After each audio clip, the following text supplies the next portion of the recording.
policía, que son los que están macuteando aquí en la ciudad.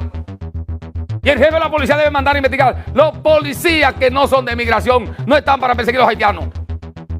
Eso es una búsqueda, jefe de la policía. Señores, nos encontramos aquí en el cuartel de Verón. Mira lo que la Policía Nacional ha hecho con estas personas de trabajo, personas ancianas.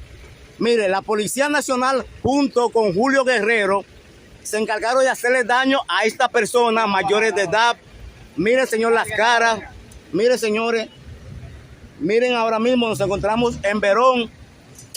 Miren cómo está señora. Miren todo lo que la Policía Nacional le hizo a esta señora. Miren el abuso que está haciendo la Policía Nacional con esa persona. Mire, esa señora no llega a 50 años.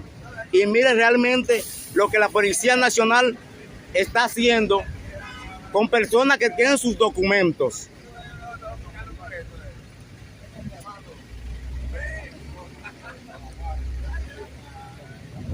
Miren, señores, el abuso. Atención, medios de comunicación nacional, le hacemos un llamado que estos policías empezaron a atacar a estas personas de trabajo que no son delincuentes con bombas lacrimógenas y mire cómo lo tienen. Mire ese pobre señor, lo que la Policía Nacional le está haciendo a esa persona. Miren, señores, atención Luis Abinader. Atención Luis Abinader. Mire, señor, el abuso que la policía en Verón tiene con toda esta persona. Mire, señores, son personas de 50, 60 años, 70. La policía fueron con bombas lacrimógenas a maltratar a esta persona. Juntos, mire, señor, ese señor como lo tiene. Mire cómo la Policía Nacional tiene a ese señor. Atención, presidente Luis Abinader. Amos Núñez, Departamento de Prensa de la provincia de Altagracia. Miren, señores, el abuso que tienen. Miren, señores, vamos a seguir mirando. Miren, señores, miren señores, miren cómo llevan a ese señor. Miren cómo llevan a ese señor.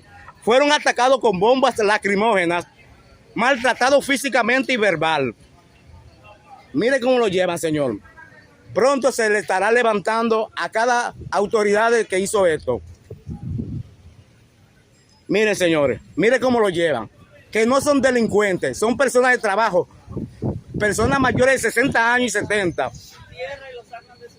Pero todo el que hizo esto, junto con las autoridades, van a tener que pasar por el Ministerio Público en breve momento. Seguimos.